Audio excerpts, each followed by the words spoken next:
Namaste. All right, guys, Mr. Golis here.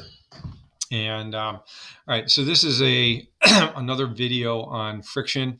I did one where I'm up at the chalkboard. I don't know whether you're looking at this one first or the other one first, because frankly, I'm just making a bunch of videos here sitting in my bedroom in August before the school year happens, and I have no idea how we're going to have what we're going to do for the school year, right? But suffice it to say, that's immaterial at this.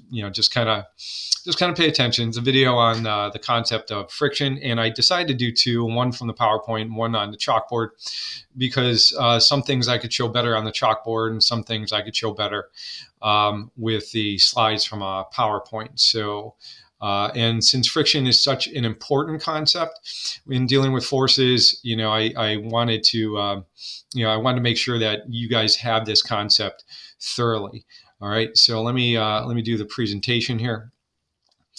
And again, it's you guys as future automotive technicians, and notice I keep using the word technician and not mechanic, because there's a difference, and you need to understand that. All right, the automotive industry is becoming much more technical and much more specialized, so you need to have some technical knowledge, and that's why you're taking this physics course that's designed for you guys in the first place. All right, so here's let's talk about the force of friction. Okay, I did this on the chalkboard too, but the reason why there is friction is because the reality is that in at the current date in human history, there is no known completely smooth surface. All right, all surfaces, even if they feel really smooth to you, at the microscopic level, they're really not. All right, now you can see in this slide here, you have this kind of, here's the intersection between this block and whatever, surface it's on. And if you were to blow that up, you would see that, both the block and the surface have at the microscopic level, have these little irregularities in their surfaces. All right. And because they're not completely smooth. All right. And what happens is when you move the two surfaces over each other like that, all these tiny little, bumps and hills and valleys, as you would say, catch on each other. And again, each force that of each catching force is tiny and microscopic, but when you multiply that millions, billions, or trillions of times, it becomes very significant. Okay, so there's a better illustration than I was able to do on the board. All right, here it is again. Here's just another illustration of, at the microscopic level, what it actually looks like between two surfaces. And now for you automotive people, I mean, this is not just between the tires and the road. This is between every moving part in the vehicle, which is why lubricants are so important. Right? If the car runs out of oil, then obviously it seizes. And this is in part one of the reasons why we need oil in a car, because, well, one, it heats up, and that also affects, the frictional force between the parts. But two, just between any two moving parts, you have surfaces like this. Even if the metal looks completely smooth to you, it's not at the microscopic level, and it looks like that. And so you have a frictional force arising. The way to get rid of this is to basically have less moving parts. And that's something that, remember, you're in a relationship with the people who design the cars, who are called engineers. And that's a problem for the engineers to solve. All right. It's not your problem to solve, but it's a problem. It's for you to understand, but it's a problem for the engineers to solve. Right. Nor the best engine, the more efficient, to make an engine more efficient, you want to put as few moving parts in it as possible. Okay. And obviously the engineers can only do that so much, right? And still make a functioning machine. So, frictions, as long as you have moving parts in a machine, is always going to be something that, human beings are going to have to deal with in any machine that we make. Okay. So there you have it. Okay. In the in the video I did on the chalkboard, I talk about the coefficient of friction, which is a number, okay, between 0 and 1, where 0, which is kind of a hypothetical number, a surface that had a 0 coefficient of friction would be perfectly smooth, which, as I said, in the current day and age, that is not known to human beings. We don't know of any surface that has 0 coefficient of friction. A 1 would be assigned to a surface that is very, very rough and generates a lot of friction. Okay. And I think the next slide is a table. Yeah, here it is. Here's a table that, and there are, these are online. Not that you're going to need these things, but this is the kind of stuff that like an engineer would use, just so you know a little bit about their job too, which is good for you to know. You should know. Not doesn't mean you need to have a degree in engineering, but you should know a little bit about the job of the people who design the vehicles that you're working on. And there are tables and tables of coefficients of friction between all sorts of types of surfaces that have been measured. These are not numbers that are to be memorized. All right. People don't memorize the coefficient of friction between aluminum, metal, and steel. All right. At least not a normal person would do that, or, not anyone who actually wants to get invited to a party or something like that. All right. These things are kept in tables, and the engineers look these things up as they're needed. But you could see you have 2 columns of different surfaces. So you have aluminum here, steel here, copper and steel, brass and steel. And between each one of these substances is a measured coefficient of friction. So between aluminum and steel, that has a coefficient of about 0.6. All right. And you can see between brass and steel, that's a slightly bit slipperier. It has a coefficient of 0.5, 0.5, 0.51, whatever. Dry concrete on rubber is like a perfect 1. Well, let me go back. All right. Cast iron and copper, you see, it's turning me into a liar here because it's a little bit over 1. That's very rare. Okay. Suffice it to say, for this class, just know it's good enough for you guys to know that the coefficient is a number between 0 and 1. Numbers above 1 tend to be kind of rare. Okay. So for this class, we'll kind of discard them. But you can see between dry concrete and rubber, which would obviously be, tires and a concrete road, you get a coefficient of 1. And notice they even do it when they even wet down the concrete. Notice what happens to the coefficient when there's water on the road. It goes from 1 down to 0.3. So wet road is a lot slipperier than dry road is, between the rubber of the tires and the road, which is something that, okay, you might not have to take that into account. It's good to know as a driver that that's the case. And when you're actually physically driving a vehicle, that wet weather you got to be more cautious in it, because you can slide. And but the people that take that into account would be not the mechanical engineers who make the vehicles, but the civil engineers, the guys and the men and women who design the roads. That's oftentimes why, like on an off ramp, when you're coming off the highway, they actually bank the road, okay, because they know that under wet conditions or slippery conditions, when there's ice on the road, that coefficient of friction goes way, way down, and that can be dangerous when you're in a curve. Okay, so this slide is just to show you the various numbers of coefficients of frictions between different. So look way down here, Teflon, that's the stuff that they'll coat like steel pots and pans with to make them slicker, while you're cooking. All right. And you can see that coefficient is like 0.04. All right. So that's pretty slick. All right. So, and in that case, you'd want a slick surface. Some cases like, concrete and rubber, you don't want that slick of a surface because that could be dangerous. Okay. All right. One type of friction, one way to categorize it is static friction. Here's a good example of static friction. Static friction is a friction that happens between 2 objects that are not moving yet. And you can see this car is parked on a hill.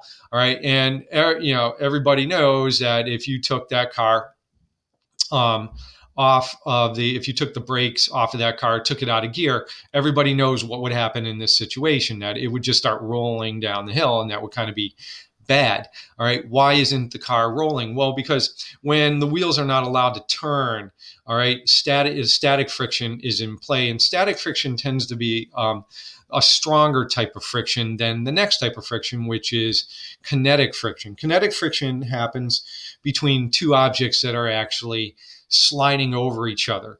So here's a good example of kinetic friction. Kinetic friction in general, even between the same two surfaces, kinetic friction tends to be less. So you can see, obviously, this tire right here is sliding. I'm getting some skidding right here, because this is a dirt road. It tends to crumble a bit. Okay, so the coefficient of friction between this dirt road and the car is probably a lot less between a road that's solid like concrete or asphalt. And so you're getting sliding here. So this is a good example, and you can see the car's, not moving, probably not moving all that well. Let me go back. Um, so this picture is a good depiction of kinetic friction. Okay, and I mentioned this in the other video, whether you've seen it or not, and if you haven't, then you will. All right, here's an example of a racing tire, and this is the type of car that would be like for drag racing or something. You'd want a tire like this, because one of the things that affects friction is surface area, and you can see that this tire is wide. Why? Because it has more surface area, and the more surface area you have, the more little hills and valleys that there are between the two surfaces to grab on each other, and you get more friction. And in this case, when you're trying to start very fast off the line, you don't want that tire to slide. You want it to grab the road so that it shoves the car forward as soon as possible. And you notice there's also no grooves in the tire too. You don't want any grooves in there. You want as much of that rubber to hit the road as possible. You want as much surface area as possible. Okay. Let me go back to that slide also. Okay, here.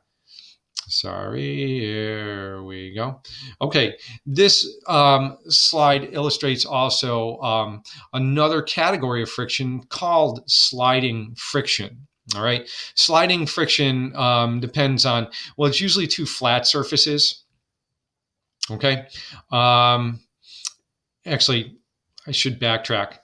This slide depicts sliding friction in one. If the wheel was not turning, if the wheel's turning, then that friction becomes rolling friction. And again, this is why I made another video on the chalkboard, because I actually was able to do some demonstrations to clarify the concepts. This is kind of like a secondary video. All right. So this would also illustrate sliding friction if the tire was not moving. If the tire is moving, it would change to rolling friction, which tends to be less than sliding friction. Okay. So there you have that. All right. So next slide.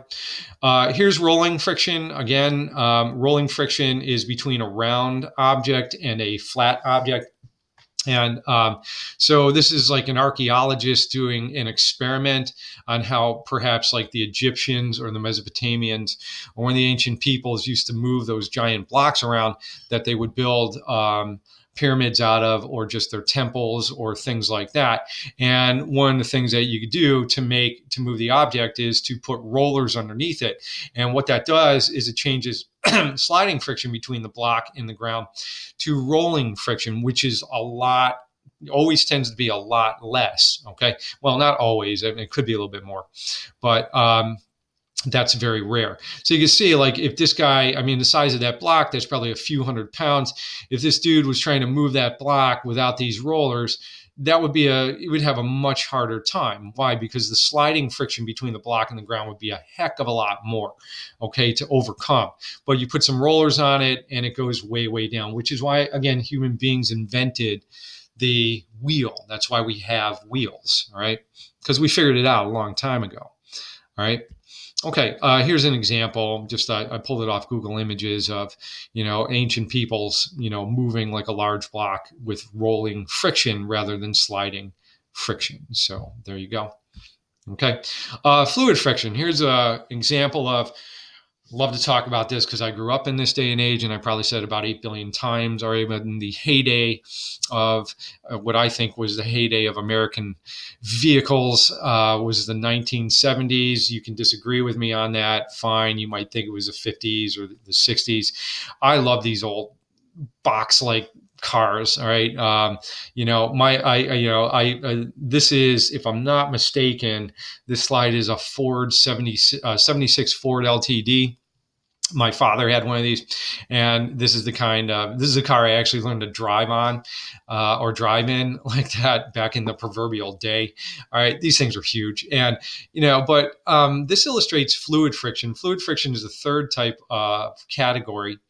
Okay. Well, you have two sets of categories. You have the static and kinetic. That's one way to categorize friction. And then you have another set of categories, which is sliding, rolling, and fluid. And fluid right here is between a fluid and either two fluids pushing past each other, which can actually generate a lot of friction. I'll go into that in a second, or between a fluid and a solid.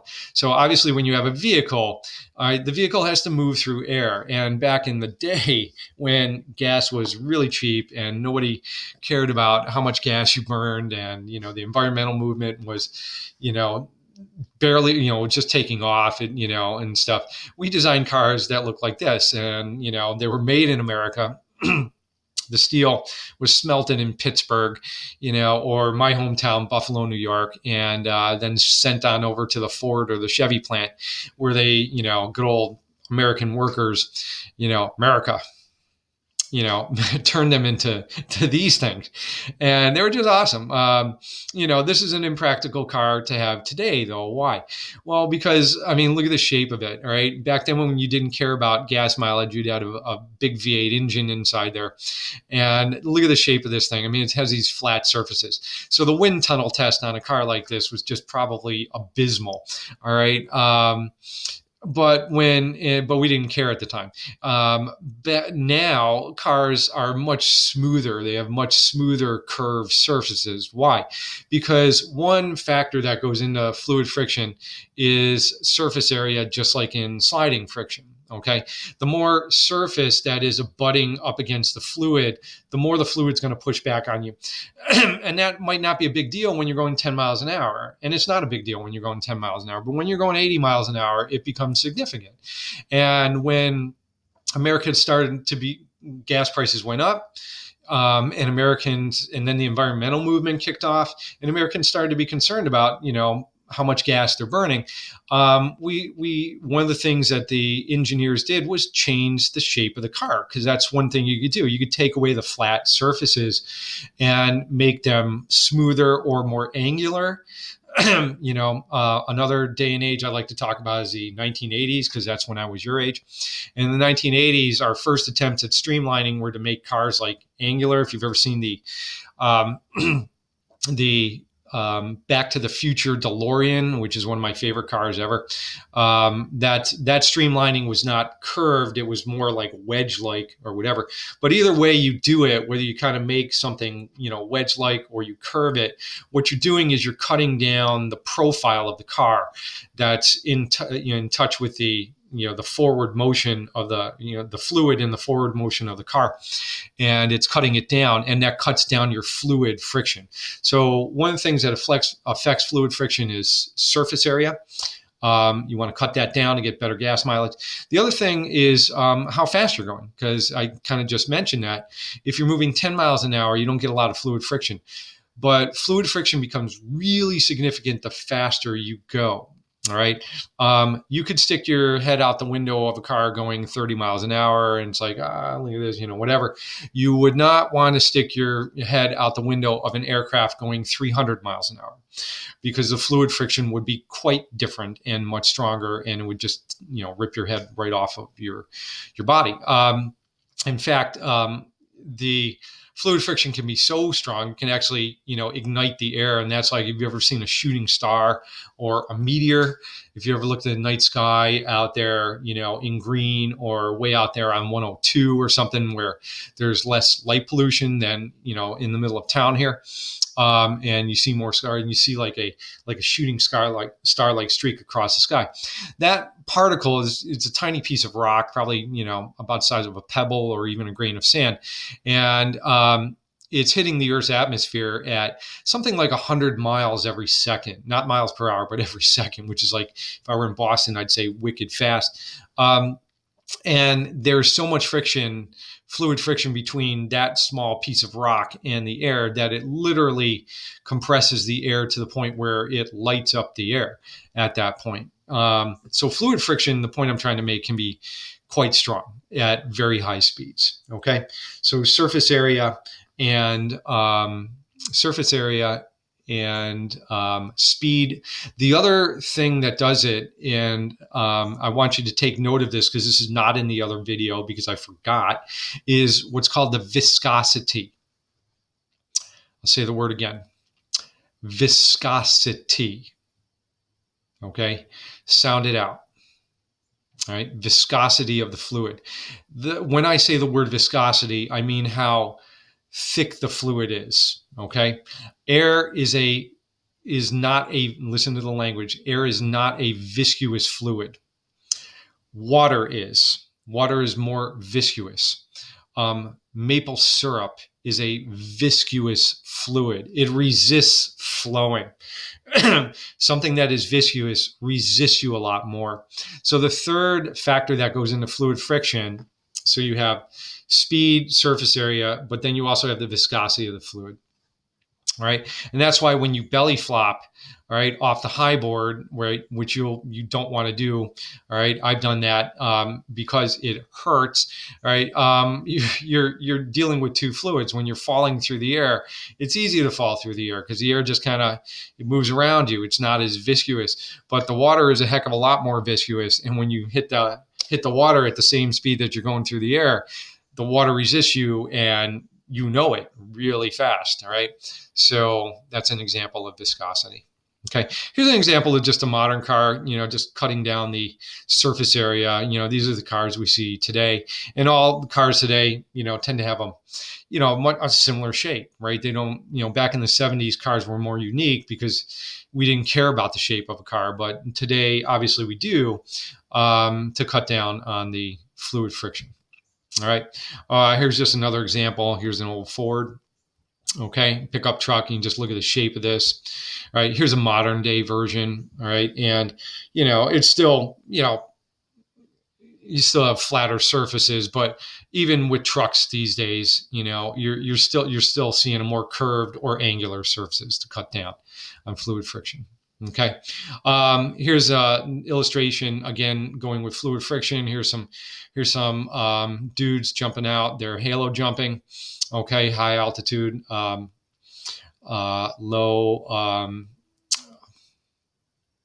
halo, high altitude, low observation. I don't know. Whatever. But what it means is that they jump from really high up, and then they deploy their parachutes at the least possible moment before the ground. And the reason why they do that, and what winds up happening is, the reason why I have this slide here is because the guys have parachutes on their back.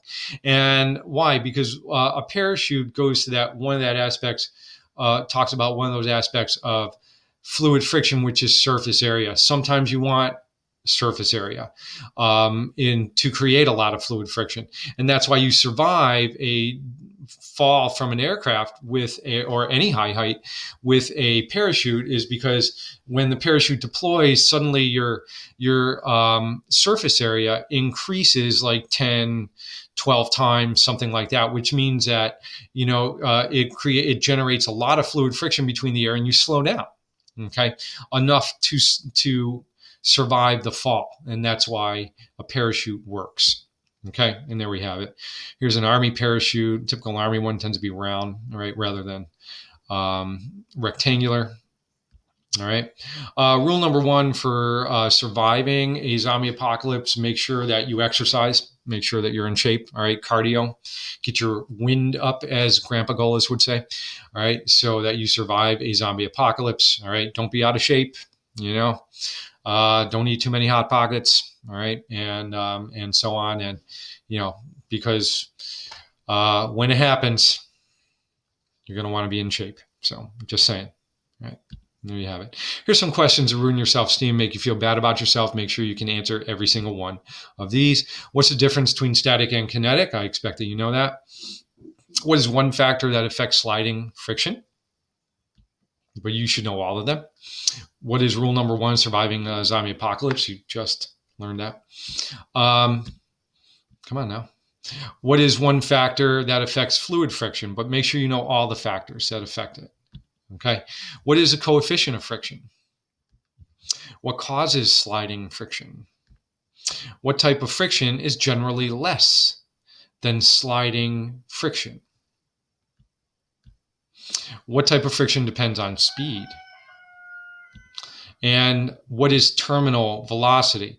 Okay, that's actually in I forgot to mention that, but that's in the other video. Terminal velocity, let me just answer that right now, is the velocity when you're falling through a fluid where you stop getting faster. When we do problems in physics, we talk about when you drop something, it accelerates at 9.8 meters per second squared.